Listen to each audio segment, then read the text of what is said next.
السلام عليكم ورحمة الله وبركاته. إن الحمد لله نحمده ونستعينه ونستغفره ونعوذ بالله من شرور أنفسنا وسيئات أعمالنا من يهده الله فلا مضل له ومن يضلله فلا هادي له وأشهد أن لا إله إلا الله وحده لا شريك له وأشهد أن محمدا عبده ورسوله أما بعد رب اشرح لي صدري ويسر لي أمري واحلل عقدة من لساني يفقهوا قولي رب زدني علما رب زدني علما। সম্মানিত আজকের ক্লাসে উপস্থিত সুপ্রিয় ভাই সকল, প্রশংসা মাত্রই আল্লাহ তাআলার জন্য, যিনি আমাদের সকলকে ব্যস্ততার মাঝে আল্লাহ এবং তার রাসূলের কথা শোনার জন্য এখানে উপস্থিত হওয়ার তৌফিক দিয়েছেন। বিশেষ করে আজকে হাদিস, রাসূলের হাদিসকে বোঝার জন্য। তারপরে আমাদের সকলের প্রাণপ্রিয় নবী করিম মুহাম্মদ মুস্তাফা সাল্লাল্লাহু আলাইহি ওয়াসাল্লাম, ওনার উপরে অসংখ্য শান্তি ধারা বর্ষিত হোক। আল্লাহুম্মা সাল্লি আলাইহি আল্লাহুম্মা বারিক আলাইহি। আজকে ইনশাআল্লাহ আমরা একটি হাদিস নিয়ে আলোচনা করব। আরবাঈন আন-নওয়ীর ধারাবাহিকতার সাথে তার আলোচনা চলছে, আপনারা জানছেন। আর আজকে যে হাদিসটি নিয়ে আলোচনা হবে সেটি হচ্ছে সেই বইয়ের 24 নম্বর হাদিস। হাদিসটি খুবই গুরুত্বপূর্ণ, এক ক্লাসে আমরা শেষ করতে পারবো না, ইনশাআল্লাহ 2-1টি ক্লাস প্রয়োজন। এই হাদিসকে যদি আমরা বুঝি এবং বাস্তবায়ন করি তো আমরা পার্থিব জীবনে পার্থিব দিক দিয়ে অনেক উপকৃত হবে। উখরাবি দিক দিয়ে তো আছেই, পার্থিব দিক দিয়ে আপনারা বুঝতে পারবেন। আর আজকের হাদিসটি একটু লম্বা আছে, আমি পড়িনি, যতটুকু আজকে হয়তো তার ব্যাখ্যা করা সম্ভব হবে ততটুকু পড়ব, বাকিটা ইনশাআল্লাহ পরে।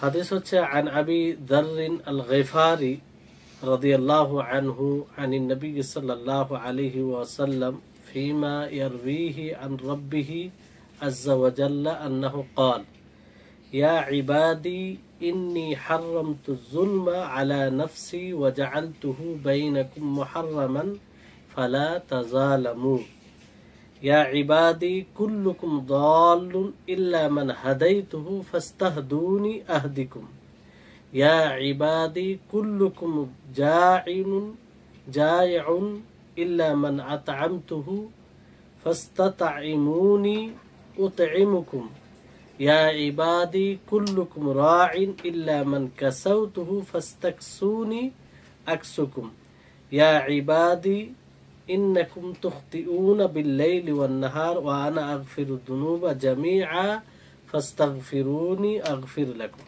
তারপর আরো হাদিস, লম্বা হাদিস রয়েছে। হাদিসটি আবু যার আল গিফারি রাদিয়াল্লাহু তাআলা আনহু থেকে বর্ণিত। তিনি বলেন, নবী সাল্লাল্লাহু আলাইহি সাল্লাম থেকে বর্ণনা করেন। আবার নবী সাল্লাল্লাহু আলাইহি সাল্লাম তার প্রতিপালক রব থেকে বর্ণনা করছেন। প্রতিপালক রব থেকে বর্ণনা করছেন যে আল্লাহ তাআলা বলেন। কে বলেন? আল্লাহ তাআলা বলেন, ইয়া ইবাদি, যে হে আমার বান্দাগণ, ইন্নী হাররামতু যুলমা, যে আমি জুলমকে হারাম করেছি, আলা নাফসি, আমার সত্তার উপরে, আমি আমার নফসের উপরে জুলমকে হারাম করেছি।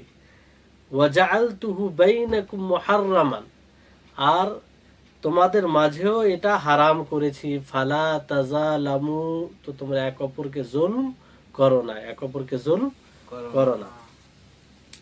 ইয়া ইবাদি কুল্লুকুম দাল্লুন, হে আমার বান্দাগণ, তোমরা সকলেই দিশাহীন, পথভ্রষ্ট। ইল্লা মান হাদাইতাহু, সে ব্যক্তি ছাড়া যাকে আমি হেদায়েত দিয়েছি। ফাস্তাহদুনি, ফলে তোমরা আমার কাছে হেদায়েত চাও। আহদিকুম, আমি তোমাদেরকে হেদায়েত দিব। ইয়া ইবাদি কুল্লুকুম জাইউন, হে আমার বান্দাগণ তোমরা সকলেই ক্ষুধার্ত, ইল্লা মান আতামতু, সেই ব্যক্তি ছাড়া যাকে আমি খাওয়িয়েছি, ফাস্তাতঈমুনি, তো তোমরা কি করো, আমার কাছে খাবার চাও, উতঈমুকুম, আমি তোমাদেরকে খাওয়াবো, ইয়া ইবাদি কুল্লুকুম আরিন, হে আমার বান্দাগণ তোমরা বস্ত্রহীন, তোমরা উলঙ্গ, ইল্লা মান কাসাউতাহু, সে ব্যক্তি ছাড়া যাকে আমি পড়িয়েছি, ফাস্তাকসুনি, তো তোমরা আমার কাছে চাও পোশাক পরিধান করার জন্য, আকসুকুম, তো আমি তোমাদেরকে পরিধান করাবো। বুঝলেন? এই কটা লম্বা হাদিস রয়েছে, যেহেতু পুরো হাদিসের তর্জমা করতে গেলে অনেকটা সময় যাবে, তো ইনশাআল্লাহ আমরা যতটুকু আজ পড়তে পারবো ততটুকু বললাম। খুবই চমৎকার হাদিস, আর এই হাদিসগুলো বেশি বেশি করে মানুষের নিকটে পড়া উচিত, ব্যাখ্যা করা উচিত, কারণ এখানে অনেক নীতিগত কথা আছে। এই কথাগুলো বুঝতে গেলে অনেক জিনিস আমাদের জন্য বোঝা সহজ হয়ে যাবে। এই জন্য আপনাদেরকে বারবার বলা হয় যে ইমাম নববী রাহিমাহুল্লাহ এই বই 40টি হাদিস একত্রিত করেছেন, আর পুরো 40টি হাদিস ইসলামের যেগুলো মৌলিক বিষয় সেই বিষয়গুলো রয়েছে, বুঝলেন, যার উপরে ইসলাম ডিপেন্ড করে, ইসলাম নির্ভর করে, যেগুলো বুঝতে গেলে আপনি অনেক কিছু বুঝে যাবেন, অনেক কিছু বুঝে যাবেন। তো এই হাদিসটি আপনি এতগুলো হাদিস পড়লেন, আপনারা প্রায় 23টি হাদিস পড়েছেন, তো তা থেকে অনুভব করেছেন আশা করি। আর আজকে হাদিসটা দেখেন কত চমৎকার হাদিস। তো এই হাদিসটি হচ্ছে হাদিসে কুদুসি। কি বলা হয়? হাদিসে কুদুসি। হাদিসে কুদুসি কাকে বলে? হাদিসে কুদুসি বলা হয় যে হাদিসে রাসূল সাল্লাল্লাহু আলাইহি ওয়াসাল্লাম সরাসরি বলেন যে আল্লাহ তাআলা বলেছেন। কি বলেছেন?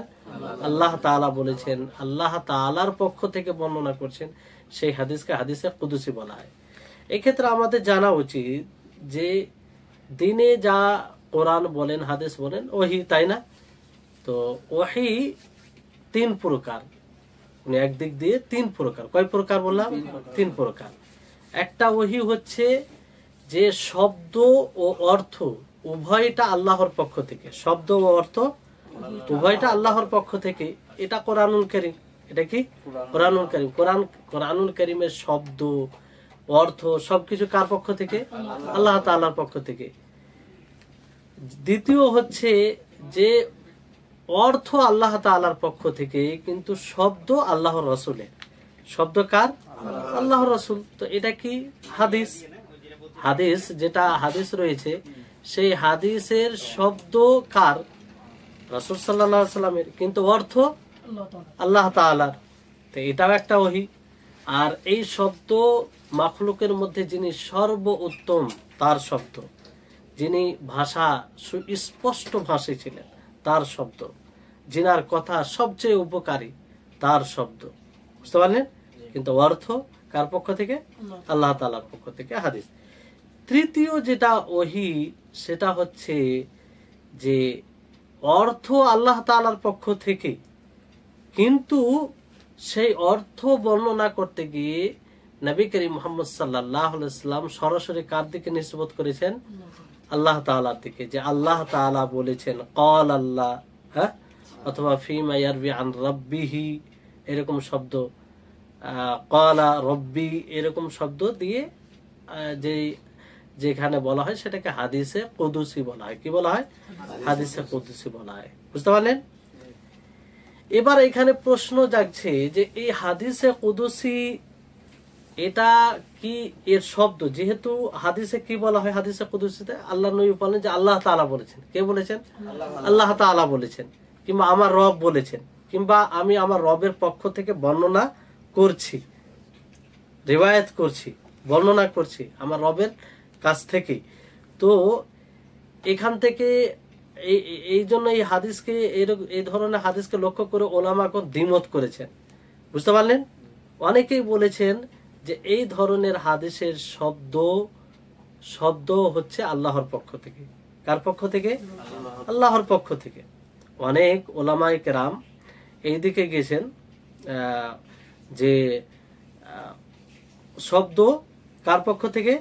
আল্লাহর পক্ষ থেকে। আর রিওয়ায়াত শব্দ যেহেতু আল্লাহর পক্ষ থেকে, তো অর্থ তো আল্লাহ তাআলার পক্ষ থেকে, স্বাভাবিক, বুঝতে পারলেন। আর অনেকেই বলেছেন, অনেকে কি বলেছেন, অনেকেই বলেছেন যে শব্দ শব্দ মানে অর্থ আল্লাহ তাআলার পক্ষ থেকে, কিন্তু শব্দ কার পক্ষ থেকে? আল্লাহর পক্ষ থেকে, রাসূল সাল্লাল্লাহু আলাইহি সাল্লাম। শব্দ রাসূল সাল্লাল্লাহু আলাইহি সাল্লামের পক্ষ থেকে, আর অর্থ আল্লাহর পক্ষ থেকে, বুঝতে পারলেন।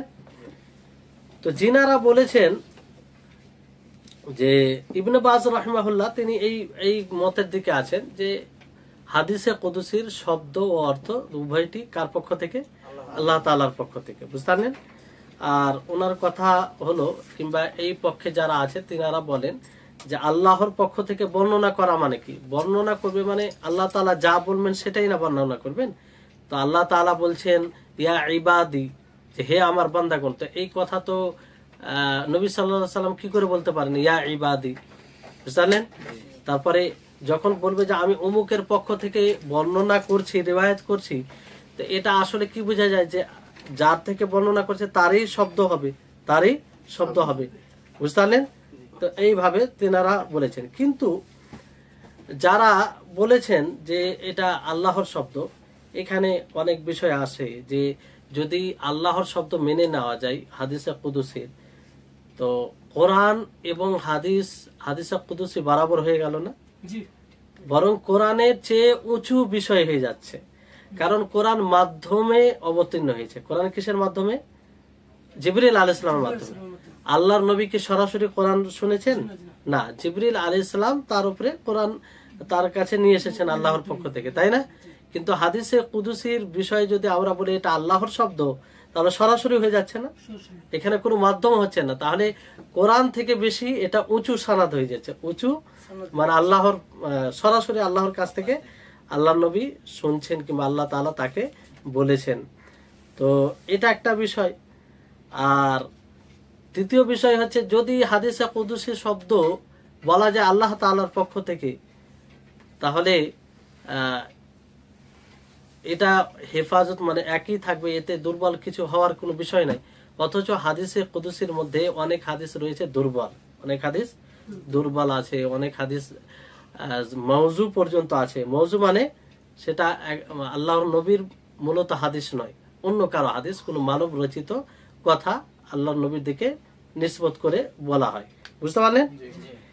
তো এই হচ্ছে বিষয়। এই ক্ষেত্রে ইবনে উসাইমিন রাহিমাহুল্লাহ হাদিসে কুদসি এবং কোরআনের মধ্যে কিছু পার্থক্য করেছেন। কি করেছেন? পার্থক্য করেছেন। যে পার্থক্য অনেকগুলো আছে। যদি যারা বলে যে কোরআন হাদিসে কুদসির শব্দ আল্লাহ তাআলার পক্ষ থেকে, তাহলে কোরআন আর হাদিসের মধ্যে পার্থক্য থাকে না। অথচ পার্থক্য আমরা অনেক কিছু দেখতে পাই, অনেক কিছু দেখতে পাই। যেমন হাদিসে কুদসি দ্বারা ইবাদত করা হয়, পড়ে তেলাওয়াত করা হয়, তেলাওয়াত করা হয় না, কিন্তু কোরআন তেলাওয়াত করা হয়। কোরআন তেলাওয়াত করলে তার সওয়াব আছে, নেকি আছে, বিশেষ একটি স্বতন্ত্র ইবাদত, তাই না? কিন্তু হাদিসে কুদসি তার এটা ইবাদত নয়, মানে পড়বে কিন্তু তেলাওয়াত করা এটি ইবাদত। কেউ যদি তেলাওয়াতের মতো করে কোরআনের মতো তেলাওয়াত করে হাদিসের, তো এটা সঠিক হবে? হবে না, বুঝতে পারলেন? অনুরূপ ভাবে কোরআনের ব্যাপারে আল্লাহ তাআলা চ্যালেঞ্জ দিয়েছেন যে পারো তো তোমরা এর মতো একটা কোরআন নিয়ে এসো, এর মতো 10টি আয়াত নিয়ে এসো। কিন্তু সেটা তো হাদিসের ক্ষেত্রে নয়। হাদিসের ক্ষেত্রে কি না। তারপরে কোরআন মাহফুজ, কোরআন সংরক্ষিত, এতে কেউ পরিবর্তন ঘটাতে পারবে না।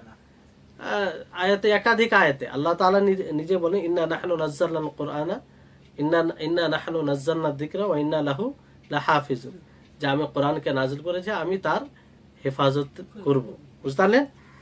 কিন্তু হাদিসে কুদসির এরকম হেফাজতের দায়িত্ব আছে না? আল্লাহ তাআলা মানে বলেছে, হাদিসের ব্যাপারে বলেনি।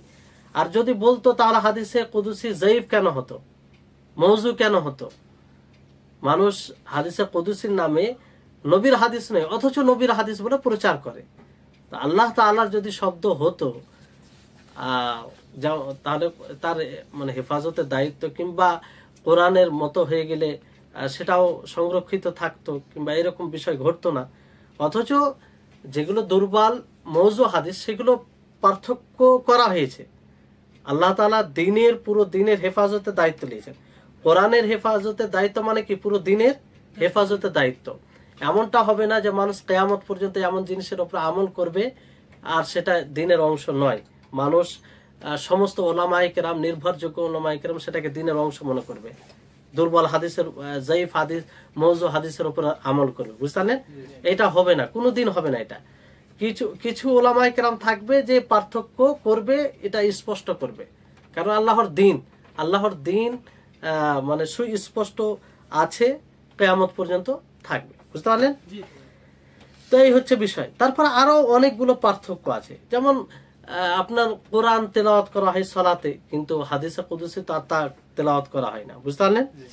তো এই হচ্ছে বিষয়। আরো এছাড়া অনেক পার্থক্য আছে।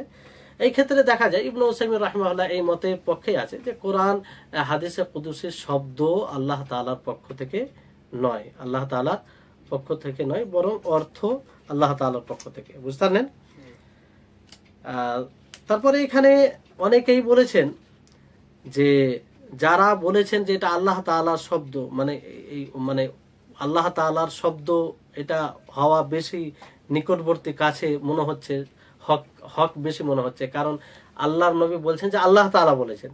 তো আল্লাহ তাআলা বলেছেন এই শব্দ দিয়ে যদি বলে, তো এটা স্বাভাবিক আল্লাহ তাআলা শব্দ হবে, আল্লাহ তাআলা শব্দ হবে। তাহলে আল্লাহর দিকে নিসবত কেন করবে, আল্লাহ তাআলার দিকে নিসবত কেন করবে? তো এর উত্তর অনেকেই দিয়েছেন এইভাবে যে না, অনেক সময় শব্দ না হওয়ার পরেও যার অর্থ যার থেকে বর্ণনা করা হয়েছে তার দিকে নিসবত করা হয়, তার থেকে নিসবত করা হয়। যেমন কোরআনে আম্বিয়াদের ঘটনা আছে কি নেই? আছে। তো আম্বিয়াদের ঘটনা আল্লাহ তাআলা বলেছেন, অথচ সেই শব্দগুলো কি তাদের নয়, এটা আল্লাহ তাআলার শব্দ, তাই না? কিন্তু অনেক ক্ষেত্রে বলা হয়েছে যে মুসা আলাইহিস সালাম বলেছে, হ্যাঁ, মুসা আলাইহিস সালামের কোন কওম তারা বলেছে, কিন্তু তারা কি ওই শব্দ বলেছে? ওটার অর্থ আল্লাহ তাআলা সেটা নিজের এতে ব্যক্ত করেছেন। বুঝতে পারলেন? তো এই হচ্ছে বিষয়। তো যাই হোক, এটা খুব এমন বিষয় নয় যে এটাকে নিয়ে বেশি মাজা ঘোষা করা যাবে। বিষয়টা হচ্ছে যে হাদিসে কুদসি তাকে বলা হয় যে হাদিসে কুদসি, যে হাদিসে নবী করিম মুহাম্মদ সাল্লাল্লাহু আলাইহি ওয়াসাল্লাম বলেন যে আল্লাহ তাআলা বলেছেন, কিংবা আমার রব বলেছেন, কিংবা আমি আমার রবের পক্ষ থেকে বর্ণনা করছি। তাহলে হাদিসে কুদসি যখনই নাম আসবে আপনারা বুঝতে পারবেন, তো এতে বুঝতে আর অসুবিধা হবে না। বুঝলেন? তবে হাদিসে কুদসির একটু গুরুত্ব বেড়ে যায় অন্য হাদিসের তুলনায়, যেটা হাদিসে কুদসি নেই তার তুলনায়। বুঝলেন? কিন্তু হুকমের দিকে আলাদা না, হুজ্জাত সবগুলোই হাদিস হুজ্জাত, দলিল। বুঝতে পারলেন? তারপরে এখানে হাদিসের প্রথম শব্দ হচ্ছে ইয়া ইবাদি। কি বলা হয়েছে? ইয়া ইবাদি। তার আগে আপনাদেরকে বলি যে এই হাদিসটি কত গুরুত্বপূর্ণ। এই হাদিসটি এতটাই গুরুত্বপূর্ণ যে ইমাম আহমদ বিন হাম্বল রাহিমাহুল্লাহ তিনি বলেন যে সবচেয়ে গুরুত্বপূর্ণ হাদিস এটা আশরাফুল হাদিস শামদের জন্য, শাম মানে সিরিয়াতে যারা থাকে তাদের জন্য। কারণ এই হাদিসের যতগুলো বর্ণনাকারী রয়েছে সকলেই দিমাশকের, মানে সেটা দিমাশক একটা জায়গার নাম, সেই জায়গার। এই জন্য তিনি বলছেন যে তাদের সবচেয়ে এটা গুরুত্বপূর্ণ হাদিস, তাদের বর্ণনা, মানে তারাই বর্ণনা করেছেন বেশিরভাগ রিওয়ায়াতকারী। আবু ইদ্রিস আল খাওলানি একজন বলেন, তিনি যখন এই হাদিস বর্ণনা করতেন, তিনি হাঁটু দয়ে বসে যেতেন এই হাদিসের তাজিমে, এই হাদিসকে লক্ষ্য করে। কারণ এই হাদিসে এমন কিছু কথা বলা হয়েছে যেটা মানুষের জন্য খুব উপকারী, মানুষের ঈমানকে মজবুত করে। আপনারা বুঝতে পারবেন এতে নীতিগত কথা আছে, সেই নীতিগত কথাগুলো যদি বুঝতে পারি, এজন্য বলা হয় যে এই হাদিসকে যদি কেউ বুঝে তাহলে আল্লাহ তাবারক ওয়া তাআলার যত হুকুক আছে সেগুলো পালন করবে। বুঝতে পারলেন? আর আমাদের যতগুলো বিষয় রয়েছে সমস্ত বিষয় ঠিক থাকবে, সমস্ত বিষয় ঠিক থাকবে। অনুরূপ ভাবে আমাদের দ্বারা কেউ অত্যাচারিত হবে না। কি হবে না? অত্যাচারিত হবে না, মাজলুম হবে না, এবং আমরাও মাজলুম হব না, এক অপরের দ্বারা মাজলুম কেউ হবে না, বুঝতে পারলেন? আর এই হাদিসের বিশেষত্ব হচ্ছে যে এই হাদিসে 10 জায়গায় আল্লাহ তাআলার নিদা রয়েছে, আল্লাহ তাআলা আওয়াজ দিয়েছেন বান্দাকে। কাদেরকে? বান্দাকে 10 জায়গায়। আপনি দেখবেন 10 জায়গায় 10টি বাক্য এরকম রয়েছে, আর 10টি বাক্য খুব গুরুত্বপূর্ণ, বুঝতে পারলেন? আজকে কয়েকটি বাক্য আপনাদের সামনে পড়েছে। তো এই 10টি বাক্য, মানে 10টি বাক্যতে আল্লাহ তাআলা কি বলেছেন? ইয়া ইবাদি, যে হে আমার বান্দাগণ, হে আমার বান্দাগণ। তো এই 10টি বাক্যতে 3টি নীতিগত কথা আছে, 3টি মূল কথা আছে, যে মূল কথা থেকে অনেক উপকারিতা বের করতে পারি আমরা, বুঝতে পারলেন? সেটা কি? প্রথম হচ্ছে যে বান্দা, সমস্ত বান্দা জুলম থেকে নিরাপত্তা, মানে জুলম হবে না, এবং বান্দাকে কোনো ক্ষতি থেকে, কোনো ধ্বংসাত্মক জিনিস থেকে নিরাপত্তা করা হয়েছে, বুঝতে পারলেন? মানে এই 10টি যে নিদা রয়েছে আল্লাহ তাআলার আওয়াজ বান্দাদেরকে, এর মধ্যে একটি এটা নীতি আছে, বুঝতে পারলেন? এই জন্য আল্লাহ তাবারক ওয়া তাআলা কখনো কারো উপরে জুলুম করেন না। আল্লাহ তাআলা জুলুম করেন না, বুঝতে পারলেন? অনুপরিমাণ জুলুম করেন না।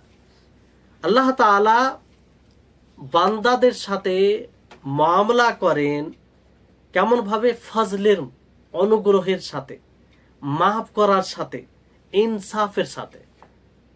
কয়টা বিষয় বললাম? অনুগ্রহ।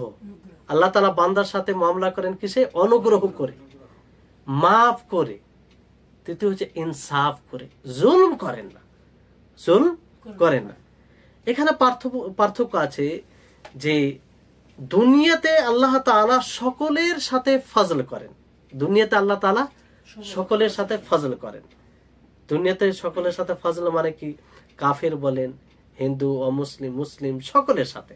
আল্লাহ তাআলার ফজল না থাকলে মুহূর্ত পর্যন্ত জীবিত থাকতে পারবে? পারবে না। একজন আল্লাহর বান্দা, আল্লাহর খায়, আল্লাহর সবকিছু রহমত তার উপরে তার অবাধ্যতা করে, তার সাথে, তার সামনে অহংকার করে, তার বাণীর সামনে, তার শরীয়তের সামনে, তারপর আল্লাহ তাআলা তাকে জীবিত রাখে, সুযোগ দেয়। আল্লাহ তাআলা ইচ্ছা করলে তখনই তার শেষ করে দিতে পারে, কিন্তু করেন না। তো আল্লাহ তাআলা দুনিয়াতে সকলের সাথে বেশিরভাগ কি করেন? ফজল, অনুগ্রহ করেন, বুঝলেন? কিন্তু আখিরাতে সকলের সাথে নাই। আখিরাতে আল্লাহ তাআলা কাফিরদের, আখিরাতে মুমিনদের সাথে ফজল করবেন, বুঝলেন? আর কাফেরদের সাথে আখিরাতে কিরকম ব্যবহার করবেন আল্লাহ তাআলা? আদলের সাথে। কিসের সাথে? আদল মানে ইনসাফ। কি? ইনসাফ মানে যে যেটার উপযুক্ত তাকে সেটা দিবে। একজন কাফের আল্লাহ তাআলাকে অস্বীকার করেছে, আল্লাহ তাআলার হুকুমকে মানে অস্বীকার করেছে, অহংকার দেখিয়েছে, তো তার ঠিকানা কোথায় হবে? জাহান্নাম হবে। এটা কি আল্লাহ তাআলার জুলুম? না, এটা আল্লাহ তাআলার ইনসাফ। এটা আল্লাহ তাআলা ইনসাফ, তার কর্মের ফল। আল্লাহ তাআলা কোনদিন কারো উপরে জুলুম করেন না, বুঝতে পারলেন? আর আল্লাহ তাআলা মুমিনদের সাথে কিরূপ ব্যবহার করবে আখিরাতে? মুমিনদের সাথে আখিরাতে ব্যবহার করবেন কি করে? আদলের সাথে। তাদের সাথে ব্যবহার কি করে করবেন? আদলের, ইনসাফের সাথে, বুঝতে পারলেন? যার সাথে আল্লাহ তাআলা চাইবেন ইনসাফের সাথে, যেমন কেউ সালাত আদায় করেছে, সিয়াম সাধনা করেছে, যতগুলো নেক আমল করেছে, সেই নেক আমলের বদলা দিবেন আল্লাহ তাআলা। কি দিবেন? বদলা দিবেন, প্রতিদান দিবেন, জাযা দিবেন। মালিকেও মিদ্দিন, বিচার দিবসের মালিক, সেদিন আল্লাহ তাআলা যার যেটা হক, যেটা দিবেন তাকে, বুঝতে পারলেন? আর আরেকটি মামলা করবেন, ব্যবহার করবেন মুমিন বান্দাদের সাথে, আফুর সাথে, মাফ করবেন আল্লাহ তাআলা। কি করবেন? মাফ করবেন। এই জন্য আল্লাহ তাআলা অনেক কিছু মাফ করবেন, অনেক কিছু মাফ করবেন। আর আল্লাহ তাআলা তাদের সাথে এটাও ব্যবহার করবেন যে অনেক সৎ আমলের কে লক্ষ্য করে আল্লাহ তাআলা তাদের প্রতি অনুগ্রহ করবেন। কি করবেন? অনুগ্রহ করবেন। অনুগ্রহ কি করে? যে একটা নেকি 10 নেকি বাড়াবো, ফের 10 নেকি 10 থেকে 700 গুণা পর্যন্ত আল্লাহ তাআলা আরো ইচ্ছা করলে সেটা বাড়িয়ে দিবেন। তো এটা অনুগ্রহ নয়? আল্লাহ তাআলার ইনসাফ, যদি এখানে ইনসাফ করেন তো একটা নেকি 1 নেকি পাবে, একটা সৎ আমলে 1 নেকি পাবে, তাই না? কিন্তু আল্লাহ তাআলা তা নয়, মানে 1 থেকে 10 থেকে আবার 100, 100 থেকে 700, মানে এইভাবে আল্লাহ তাআলা যত ইচ্ছা তত বৃদ্ধি করেন। তো এটা ইনসাফ না ফজল? ইনসাফ। এটা ইনসাফ বলা হয় যতটুকু আপনি পাবেন ততটুকু দেওয়া, বুঝতে পারলেন? আর ফজল অনুগ্রহ হচ্ছে অতিরিক্ত দেওয়া, আপনার পাওনা থেকে বেশি দেওয়া, বুঝতে পারলেন? তো এই হচ্ছে বিষয়। তারপরে তাহলে এই বিষয়টি, এই নীতি, এই বিষয়ের প্রথম নীতি বুঝতে পারলেন যে বান্দাকে জুলম থেকে মুক্ত করা হয়েছে, কোন প্রকারের জুলম তার উপরে হবে না। এই যে 10টি নেতা আল্লাহ তাআলা আওয়াজ দিয়েছেন বান্দাদেরকে, তার মধ্যে একটা নীতি। দ্বিতীয় নীতি হচ্ছে খুব গুরুত্বপূর্ণ, যে সমস্ত বান্দা সার্বিকভাবে আল্লাহ তাআলার মুখাপেক্ষী, আল্লাহ তাআলার কি মুখাপেক্ষী, সমস্ত বান্দা আল্লাহ তাআলার মুখাপেক্ষী। এতে দিনের দিক দিয়েও দুনিয়ার দিক দিয়েও। দিনের দিক দিয়ে কেমন আল্লাহর মুখাপেক্ষী? আল্লাহর সহযোগিতা ছাড়া আপনি দিনকে পালন করতে পারবেন? যেমন আসবে, হাদিসে আসবে, আল্লাহ তাআলা হেদায়েত না দিলে আপনি হেদায়েত পাবেন না, বুঝতে পারলেন? তো এটা দিনের দিক দিয়ে, দিনের দিক দিয়ে আমরা আল্লাহর মুখাপেক্ষী, তাই না? যে আল্লাহ তাআলার সহযোগিতা না হলে আমরা দিনকে পালন করতেই পারি না। এই জন্য আমরা সূরাতুল ফাতিহা বারবার কি বলি? ইয়্যাকা না'বুদু ওয়া ইয়্যাকা নাস্তাঈন, যে হে আল্লাহ তোমারই আমরা ইবাদত করি, তোমার কাছে সহযোগিতা চাই। কোরআন তেলাওয়াত করতে গেলে আউযু বিল্লাহি মিনাশ শাইতানির রাজিম বলি, কেন বলি? যে আমরা এটা স্বীকার করি যে হে আল্লাহ, শয়তান অনেক শক্তিশালী, তোমার সহযোগিতা না থাকলে সেই শয়তান থেকে নিজেকে মুক্ত করা সম্ভব নয়। তো আমরা মুহূর্তে ইবাদতের মাধ্যমে এটা প্রকাশ করি যে আল্লাহ তাআলার আমরা মুখাপেক্ষী, আল্লাহ তাআলার সহযোগিতা ছাড়া আমরা কিছু করতে পারি না, দিনের দিক দিয়ে এটা। আর দুনিয়ার দিক দিয়েও আমরা তার মুখাপেক্ষী, তা ছাড়া, তিনাকে ছাড়া আমাদের চলবে না। যেমন হাদিসে আছে যে আল্লাহর নবী কি বলেন, আল্লাহ তাআলা কি বলেন, যে ইন্নাকুম ইয়া ইবাদি কুল্লুকুম জাই, কুল্লুকুম জাই, যে তোমরা সকলেই ক্ষুধার্ত, ওই ব্যক্তি ছাড়া যাকে আমি খাওয়াই। তাহলে এটা দুনিয়ার বিষয় নয়? তাহলে এখানে তো আল্লাহ তাআলার মুখাপেক্ষী না, আল্লাহ তাআলা ছাড়া হবে? আল্লাহ তাআলা ছাড়া আমরা খাবার কোন জায়গায় অর্জন করতে পারবো? তো এটা একটা নীতি, বুঝতে পারলেন? দ্বিতীয় নীতি বুঝতে পারলেন? তৃতীয় নীতি এই 10টির মধ্যে বলা হয়েছে যে আল্লাহ তাবারক ওয়া তাআলা বান্দার মুখাপেক্ষীহীন, আল্লাহ তাআলার বান্দার কোনো প্রয়োজন নেই। সমস্ত দুনিয়া, সব পুরো পৃথিবী, সমস্ত মাখলুক যদি আল্লাহ তাআলার নাশুকরি করে, আল্লাহ তাআলার অবাধ্যতা করে, আল্লাহ তাআলার বাণীর সামনে অহংকার করে, তারপর আল্লাহ তাআলা বিন্দু পরিমাণ অনুপরিমাণ ক্ষতি হবে? আল্লাহ তাআলার কোনো যায় আসে? কিছু আসে। সকলেই যদি মুমিন হয়ে যায়, মুত্তাকি হয়ে যায়, পরহেজগার হয়ে যায়, তাহলে আল্লাহ তাআলার অনুপরিমাণ লাভ হবে? কিছুই লাভ হবে না। আল্লাহ তাআলা মুখাপেক্ষীহীন, মানে তার কোনো জিনিসের দরকার নেই, কিন্তু আমরা আল্লাহর মুখাপেক্ষী। কুল হুয়াল্লাহু আহাদ আল্লাহুস সামাদ লাম ইয়ালিদ ওয়া লাম ইউলাদ ওয়া লাম ইয়াকুল লাহু কুফুয়ান আহাদ। এখানে আল্লাহর পরিচয় দেওয়া হয়েছে। সামাদ মানে কি? মুখাপেক্ষীহীন, তার কোনো জিনিসের প্রয়োজন নেই, বুঝতে পারলেন? তাহলে এই 3টি, তাহলে এখান থেকে আমরা অনেক কিছু বুঝতে পারি। আল্লাহর মানে আমাদের নিজের বাস্তবতা, এটাও আমরা বুঝতে পারবো। আল্লাহ তাআলা কি সত্তা, সেটাও এখান থেকে আমরা একটু বুঝতে পারি, বুঝতে পারলেন? তো এখানে নবী করিম আল্লাহ তাবারক ওয়া তাআলা বলেছেন, আল্লাহ নবী বলেন যে আল্লাহ তাআলা বলেন ইয়া ইবাদি, ইয়া ইবাদি, হে আমার বান্দাগণ। তো ইয়া ইবাদি, হে আমার বান্দাগণ, এখানে বান্দা বলতে কারা, কাদেরকে বোঝানো হয়েছে?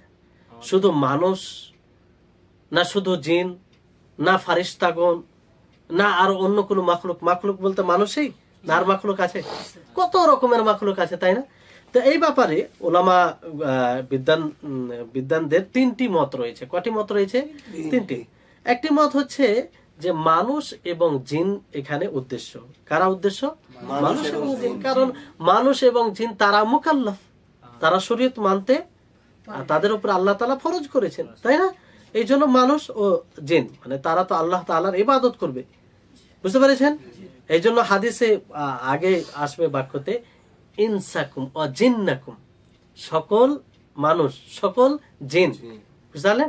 তাহলে মানুষ এবং জিন, এটা একটা মত রয়েছে, বুঝলেন?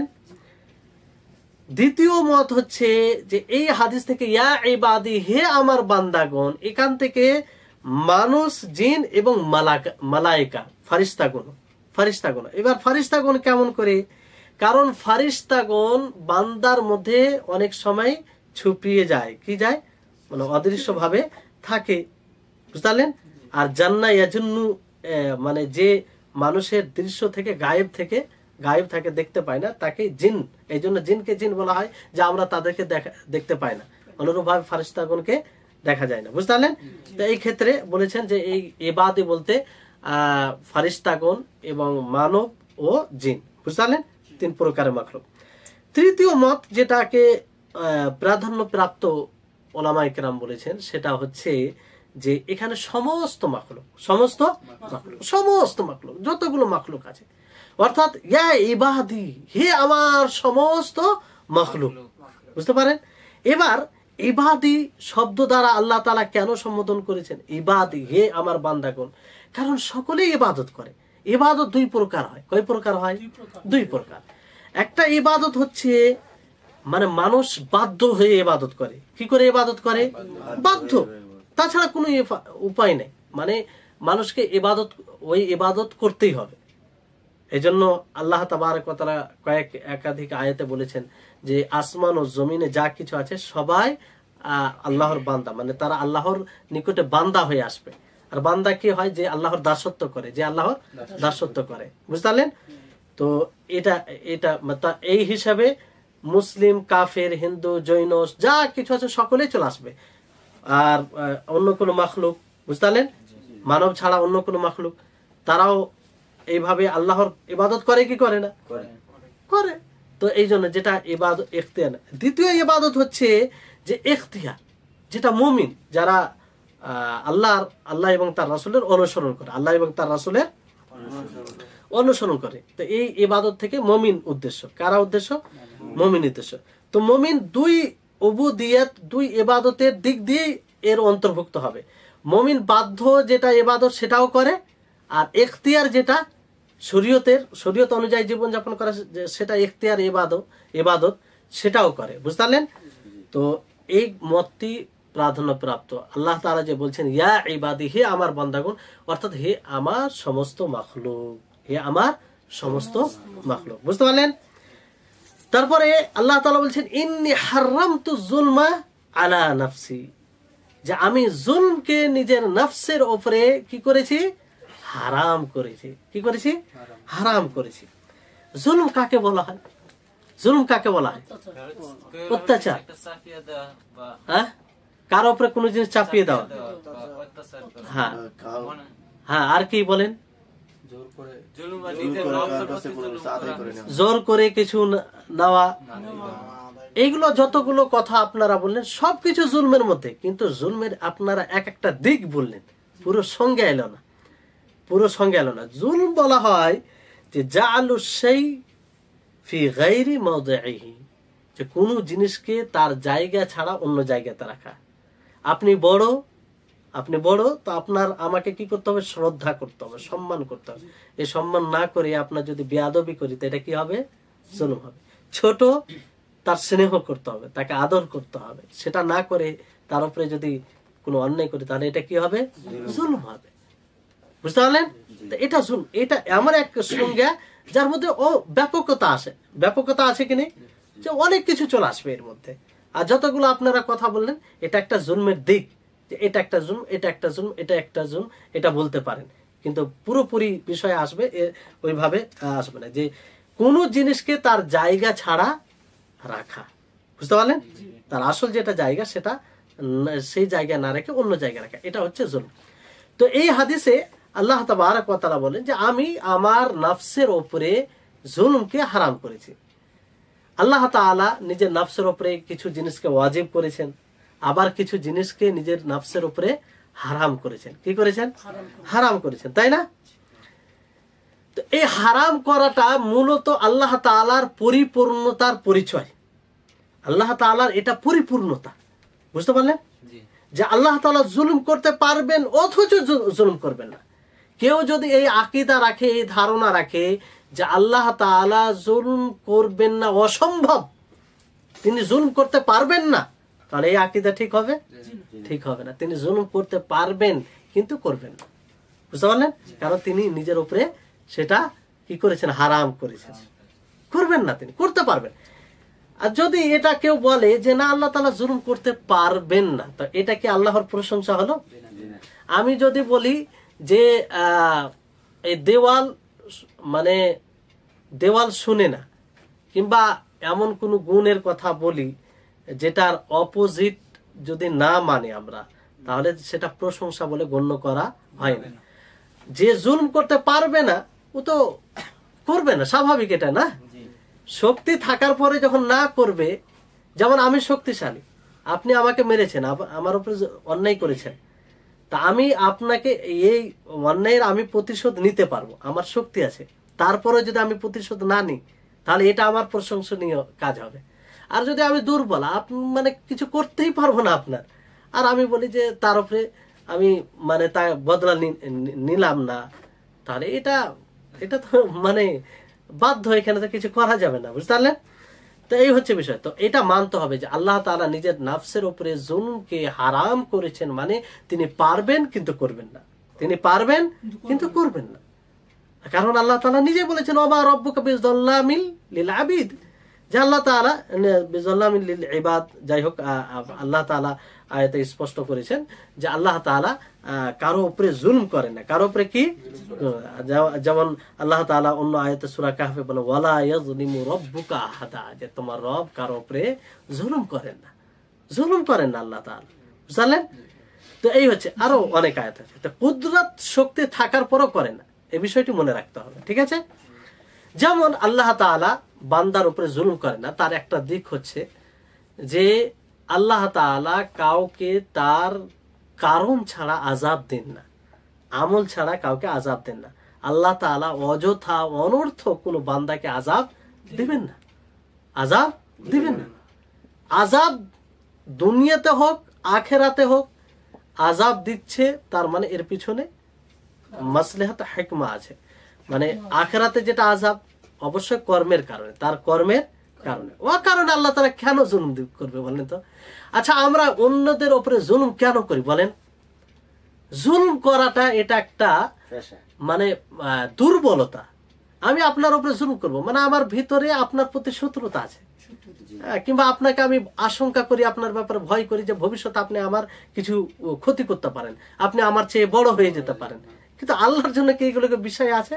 তো কেন আল্লাহ তাআলা বান্দার উপরে জুলুম করবে? প্রশ্নই জাগে না যে আল্লাহ তাআলা বান্দার উপরে জুলুম করবেন। আল্লাহ তাআলা বান্দার উপরে জুলুম করেন না, বুঝতে পারলেন? তো এটা একটা দিক যে আল্লাহ তাআলা বান্দার উপরে জুলুম করেন না, অর্থাৎ আমল ছাড়া, কারণ ছাড়া আল্লাহ তাআলা কাউকে আযাব দেন না, বুঝতে পারলেন? তারপরে ওয়াজআলতুহু বাইনাকুম মুহাররামান, যে আমি নিজের নফসের উপরে জুলুমকে হারাম করেছি, সাথে সাথে তোমাদের মাঝেও এই জুলুমকে কি করেছি? হারাম করেছি। তোমাদের মাঝেও জুলুমকে হারাম করেছি, অন্যায়কে জুলুম। এবার জুলুম মানে বুঝতে পারছেন তো? জুলুম যে সংজ্ঞাটা দিয়েছে সেটা মনে আছে? তো ওই জুলুমকে আমি তোমাদের মাঝেও হারাম করেছি, মানে তোমরা এক অপরের উপরে কি করবে না? জুলুম করবে না, অন্যায় করবে না, বুঝতে পারলেন? তো এই যে জাআলতুহু, আমি জুলুমকে হারাম করেছি, এটা হচ্ছে শারঈ, মানে হারাম, এটা শরীয়তের বিধান, এটা কাউনি নয়। মানে দুই প্রকার আল্লাহ তাআলা বানিয়েছেন কোন জিনিসকে, কোন বিধান, একটা হয় কাউনি, একটা হয় শারঈ। শারঈ মানে সেটা করলে আমরা আল্লাহর নিকটে কি হব? প্রিয় হব। আর কাউনি সেটা জরুরি নয়, সেটা আল্লাহ তাআলার সেটা আল্লাহ তাআলা করেছেন কোন অন্য মাসলাহাতের ক্ষেত্রে, বুঝতে পারলেন? তো এখানে জুলুমকে আল্লাহ তাআলা বান্দাদের মাঝে হারাম করেছেন, তাই তো? আর বান্দাদের জুলম দুই প্রকার হয়, দুটি স্তর রয়েছে। কয়টি স্তর রয়েছে? দুটি স্তর রয়েছে। একটা হচ্ছে কোন বান্দার জুলম নিজের নফসের উপরে, নিজের কার উপরে? নফসের উপরে, নিজের আত্মার উপরে জুলম। দ্বিতীয় হচ্ছে যে বান্দার জুলম অন্যের উপরে, নিজের আত্মার উপরে নয়, অন্যের উপরে, বুঝতে পারলেন? এই দুটি স্তর বুঝতে পারলেন? তারপর প্রথম স্তর যেটা বললাম যে বান্দার জুলম নিজের নফসের উপরে, এখানে আবার দুই প্রকার জুলম হয়।